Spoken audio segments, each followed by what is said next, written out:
Something was created in 1993 that would emerge as a major fad and collectible during the second half of the 1990s. Some would call it the world's first internet sensation. They were collected not only as toys, but by some they were collected as a financial investment. That item was Beanie Babies.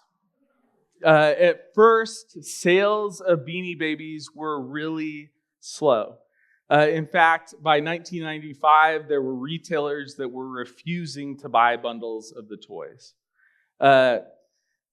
Around that same time, Ty Warner, the creator of Beanie Babies, if you remember the heart-shaped tags that say TY, Ty, around that same time, Ty began restricting the production and distribution of Beanie Babies. Gift stores and small retailers could only buy 36 of each character per month. Ty also decided to retire certain characters after a certain period of time. The resulting scarcity led to significant increases in sales. And it started the trend of collecting and reselling Beanie Babies. Their popularity grew into a national craze. By 1997, the Teeny Beanie was born. You remember McDonald's Happy Meals had Teeny Beanies available as their toy. The original 10 Teeny Beanies were Patty the Platypus, Pinky the Flamingo, Chops the Lamb, Chocolate the Moose, Snort the Bull, and so on. During the peak of their popularity in 1998, Teeny Beanies were the cause of many fights at various McDonald's locations, resulting in police calls, injuries, and criminal charges, including employees stealing cases of the toys. They were often resold for much higher prices on secondary market after promotion. Some McDonald's even ran out of Teeny Beanies before the promotion was over. The scarcity of Beanie Babies caused adults to act like 2-year-olds, saying, me, over toys, right? Were any of you in on this trend? Our family totally was in on this trend. We made calls to stores to see if they had restocked, if they got certain shipments of things in. We made calls to McDonald's to see if the first Beanie Baby in the line would rotate to the second Beanie Baby in the line. We stocked our freezer with McDonald's chicken nuggets because we bought way too many Happy Meals to get on this. We took careful care of the Beanie Babies. We had tag protectors, and we made sure they stayed in good condition. The Beanie Baby scarcity totally caught us. Still, my kids will go spend the night at my parents' house, and they'll get the Beanie Babies out and put them in their bed to sleep with, and I'm kind of like, can we be a little careful with the tags?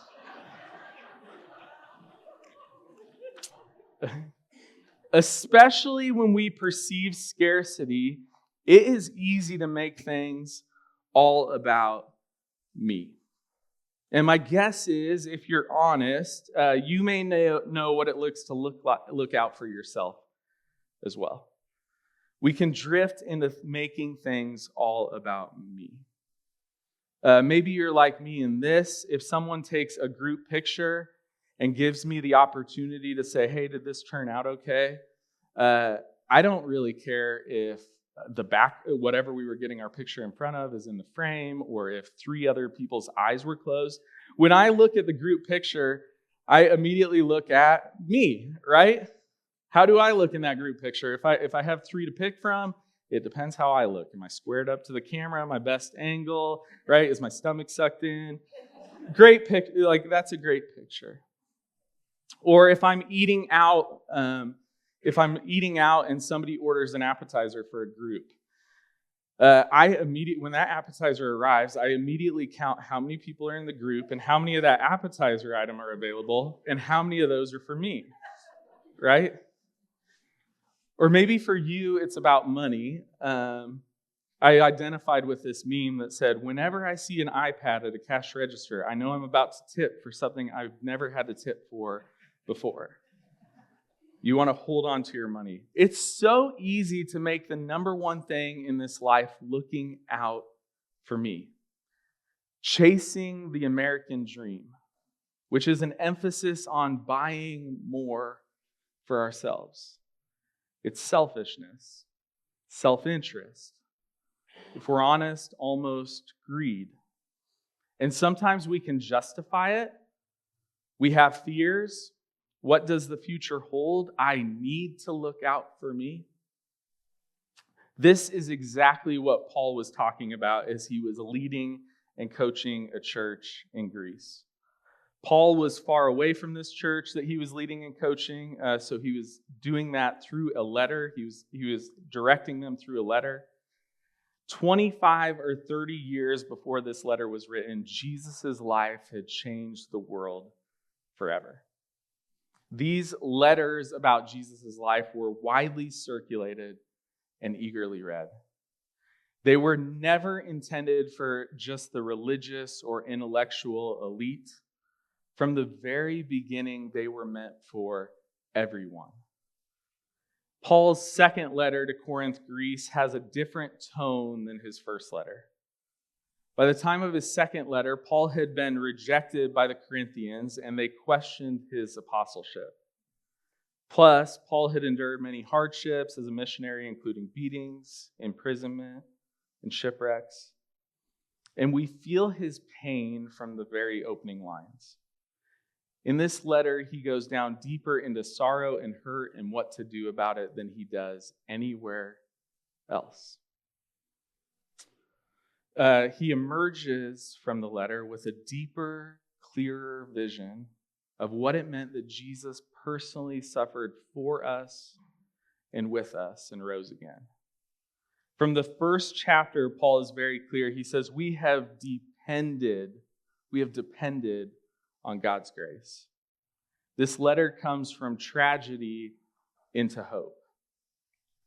By chapter 8, 7 or 10 pages into this letter, Paul was asking the church in Corinth to give financially to the church in Jerusalem. They were facing hardship and poverty in the church in Jerusalem. The church in Corinth that he was writing to had been generous, but they were starting to turn the focus back to themselves. They were losing some momentum. We're going to read 7 sentences of this letter today. If you want to follow along, it's 5 verses worth. We'll be in 2 Corinthians 9:6. Paul says this. He says, what I mean is this. The one who sows a small number of seeds will also reap a small crop. And the one who sows a generous amount of seeds will also reap a generous crop. Sowing and reaping. Last week, Pastor Mandy talked about this. The way Pastor Mandy, if you missed the message, go back and watch it. It's a great message. But the way she summed it up is, what you keep is all that you have, but what you give, God multiplies. Paul continues, everyone should give whatever they have decided in their heart. They shouldn't give with hesitation or because of pressure. God loves a cheerful giver. Not with hesitation or pressure. Paul is leading the people through a major mind shift. What had seemed forced or awkward before, it was unnatural, is now starting to seem like the most natural thing of all. He's outlining a worldview in which generous giving no longer seems awkward or strange. It's a sketch of nothing less than what it means to be God's people. Paul's vision for God's people is firmly rooted in the Hebrew Scripture. It's worth looking into whenever he quotes it. And within these 7 sentences that we're going to read today, he quotes it 3 times. Together, each of these 3 quotes help construct a larger picture, a biblical portrait of who God's people are, what their goal in life should be, and how generosity and giving plays a part in it. The first place he quotes is Proverbs 22:8. Proverbs 22:8 says, God blesses a cheerful giver. If you go to the whole book of Proverbs 22, a zoomed out view of the book, the full chapter is about riches and poverty, which has now been Paul's topic for 2 chapters of his letter. Proverbs 22:1 starts with the idea that grace is better than silver and gold. Living as God's people is better than hanging on to silver and gold for dear life. Proverbs gives a pretty complete portrait of a wise and God-fearing person who knows how to be generous with their money. Paul wants the Corinthians to see this as a portrait for themselves. He continues, God has the power to provide you with more than enough of every kind of grace. That way you will have everything you need always and in everything to provide more than enough for every kind of good work. This is a powerful verse. This is the mind shift that Paul is trying to lead the people through. And it starts with the idea that God takes care of us.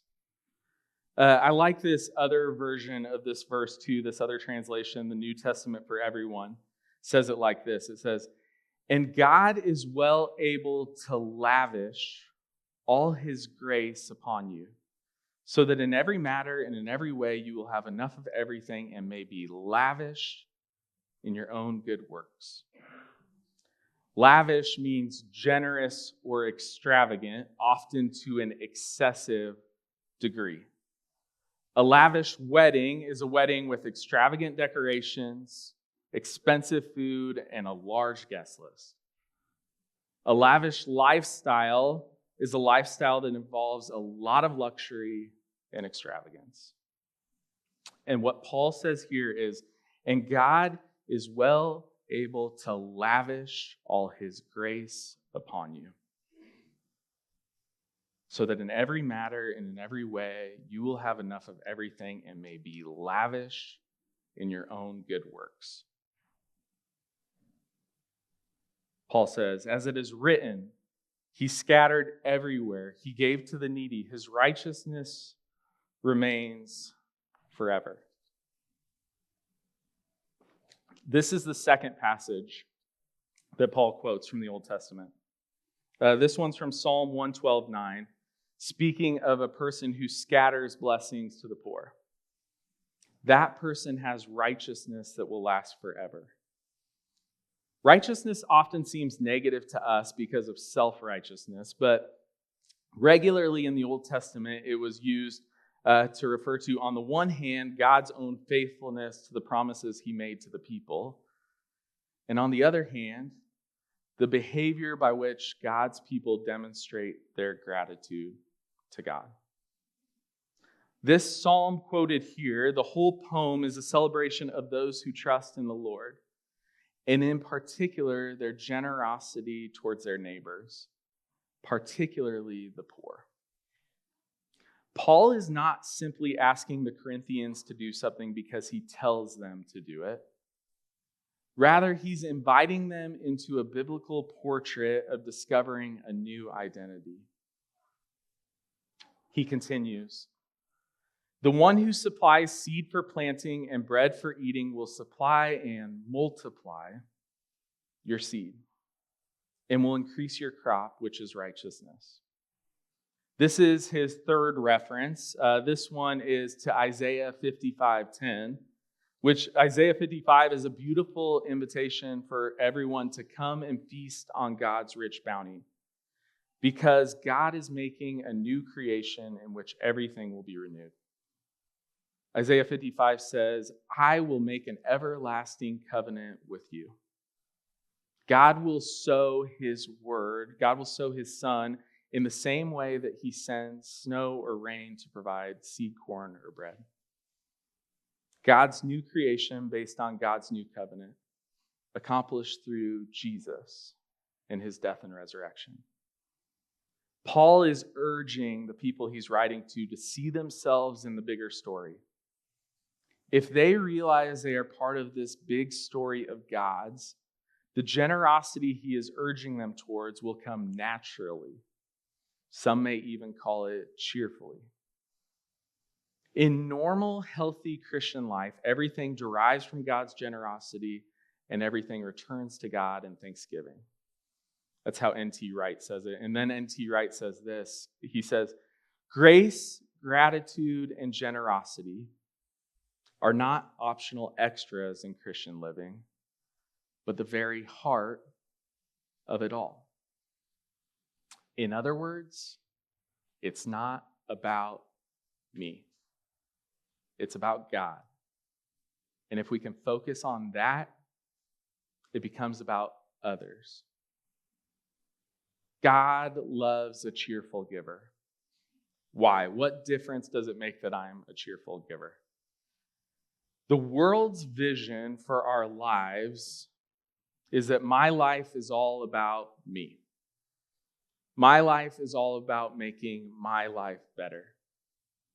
We're surrounded by advertisements that target what we can buy to make our lives better. All of this suggesting that without this item, I am not all that I can be. It's all about me, which leaves us always looking for more, going after the newest catch, which makes us happy for a bit, and then all of a sudden, quickly, that's not enough. It leaves us unsatisfied. It makes us anxious. The world's vision is my life is all about me. God's vision is our lives are about making others' lives better. And there are so many barriers to living in God's vision. I don't believe God is asking us to live without food or shelter for ourselves or for our families. But I do believe he's calling us to live beyond our selfishness, to live beyond our self-focused worries and fears, trusting him. We should not use scarcity as an excuse when we are not really living in scarcity.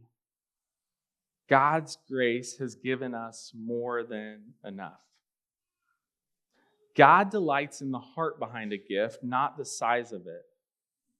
Our generosity in giving can radiate joy and genuine love. You can almost feel a smile behind it. Again, as N.T. Wright says, in normal, healthy Christian life, if you consider yourself a follower of Jesus, everything derives from God's generosity and everything returns to God in thanksgiving. Grace, gratitude, and generosity are not optional extras, but the very heart of it all. I've shared this story before, but when I was a high schooler, we went on a mission trip to Mexico each summer. Chris is on drums, Dana on bass. They were on the trip, Allie, who leads the nursery. But a bunch of high schoolers went to Juarez, Mexico to build houses each summer. And so the families that we'd build houses for were living in homes that were dirt floors, cardboard walls.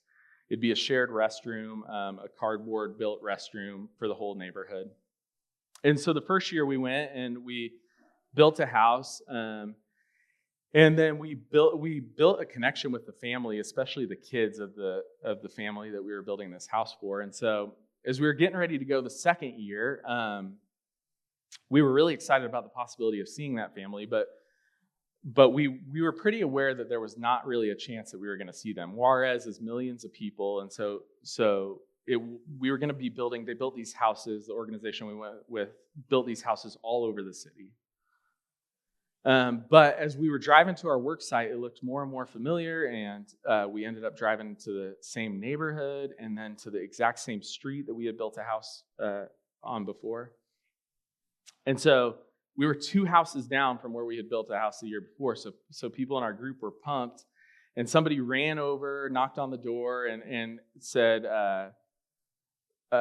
we were here last year. We'd like to see the family. And somebody else answered the door, and so So we weren't able to see the family, but what we found out is that family had donated the house that we built to become a church.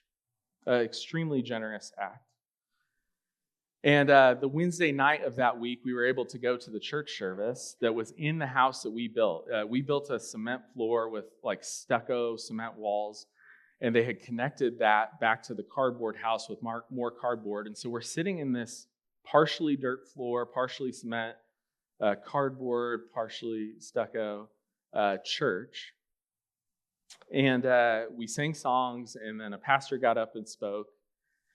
And as the pastor was speaking, a girl in my grade, a 10th grader, was translating what he said from Spanish to English. And at one point, she teared up. And we were all like, what did the pastor just say? And she said, he just said, it's so important for each of us to continue to give to the poor. That moment was so defining for me. It taught me that how if someone is a disciple of Jesus, if someone commits to learning from Jesus, being changed by Jesus, and participating in Jesus' mission, it really does have the opportunity to change the world. It was so important for my commitment to decide to be a disciple of Jesus. It was so important in what I felt like I was supposed to do with my life, helping other people follow Jesus. This week, I saw a story from Halloween. A mom and son talked about how they really love Halloween, but the son of this family was in the hospital a couple days leading up to Halloween. And so the mom put a sign on the door that said, "My son was in the hospital. Sorry, no candy." As Halloween night was fading down, the mom's phone began to buzz. And it was her doorbell alerting her phone. A group of older trick-or-treaters, middle school age maybe, was coming up to her door. And as they read this sign, they took their buckets of candy and started to pour some of it out. The mom said by the time the night was over, tons and tons of kids were dropping candy on her front porch for her and her son. The news story closed with, what a beautiful story at a time where we need a lot more kindness. Leaving church the other day, I saw a gentleman pulled up to our free little pantry. Older gentleman stocking up on groceries. It made me so grateful for Alex Neff, who as a high school student decided to live in God's vision for others. Alex built the free little pantry, and so many people helped to stock it. Ella Steffens is another student who grew up at Horizons and also built a free little pantry in another area of town. As Ella was getting ready to head off to college this August, she emailed businesses in the area, and she said, "I'm not going to be in town anymore to keep my free little pantry stocked. Would you help?" And Ella said, even just this week, one of those businesses is running a food drive to keep that free little pantry stocked. Ella interned here this summer, and one of the days that we passed out food to all the free little pantries around town, all of you, we all had the opportunity to take a bag and pass it out around town. The church service ended, both church services ended that day, and I noticed Ella in the atrium. There were about 7 bags left, and nobody really noticed, but she took the remaining 7 bags to make sure they were delivered to the pantries around town. Lives of young adults changed because they caught God's vision. Next Sunday, Prabin is going to be here. Prabin and Susma lead the Bethel Children's Home with our Project Hope Connection in India. I'd encourage you, they're going to do a luncheon after church. I'd encourage you to sign up for that. You can sign up for it on the church website. And also, I just encourage you, if you have somebody who would be inspired by the work that they do at their children's home in India, it's a great week to invite them to join you at church. Anybody's welcome at either of our services, obviously, but also even if people don't go to church here, they're welcome to register for the lunch. Our Project Hope ministry has a reach that's even broader than Horizons and the people that support it, and so it'd be a great chance to invite somebody. Debita is an 8-year-old girl who lives in Probin and Sue Smith's children's home. When she was 4 years old, her father abandoned her. Her mother loved and cared for her as best as she could, but died tragically when Debita was 7. A villager took her in until she was brought to Bethel at age 8. And just like Debita, 70 children live in Bethel Children's Home. Even more are served by their preschool and after-school ministries. Which leads me to the question, how do Probin and Sue Smith do it? Like, for those of you that are parents, maybe 1 or 2 or 3, maybe 4 kids is a lot, right? Like it's hard. How do Probin and Sue Smith do it? They have their own worries. They have their own fears. Last time Probin was here, when he was on stage, he didn't talk a ton about the kids. He talked about God. He was so passionate in his love for God. And that's it. God has lavished his grace upon us. Grace, gratitude, and generosity. It's almost like when you see Probin's passion for God, it all clicks. He can't help but be grateful. And that, of course, is going to overflow into generosity. That's the heart. God delights in the heart behind a gift, not the size of it. It's so easy to focus on making everything all about me. The question is, what if each of us lived like Probin and Sue Smith instead? What would our church look like if we were rooted in grace and gratitude and generosity? What would our neighborhoods look like? What would our city look like? Christianity, following Jesus, when people actually do it, it transforms the world. Jackson is a student here at Horizons who, through our youth ministry, is taking serious the idea of actually following Jesus. Check out this video.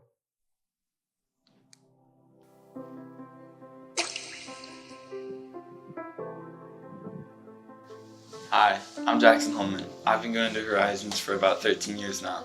I'm a 9th grader and went to DZ in grade school and Fusion while middle school, and now at Rise as a high schooler. A Bible verse that impacted me a lot and helped guide me through life so far has been Proverbs 3, verse 5 through 6. Trust in the Lord with all your heart. Do not depend on your own understanding. Seek his will in all you do, and he will show you which path to take. This verse has always been there for me to lean on in tough times. It helped show me that God was always there. Being at Horizons has impacted me a lot. Confirmation was a very changing experience and showed me what being a Christian was more than Fusion. It was a big step in my faith and brought me closer to God. I have been getting closer ever since. My youth leader in confirmation, John, really helped me through confirmation completely and just showed me scripture and unpacked everything that happened in confirmation. Fusion and Arise have also helped me grow closer to God. I am now more involved in Horizons and helps host one Sunday every month. God's impact on me has been huge. Fusion showed me God, then confirmation brought me to God, and Rise is continuing that. I live better now with God. I see in my future at Horizons after Rise hosting more and just becoming more involved in the church and growing my faith with God even more. So Horizons, how has receiving support given you confidence to share your story and help others?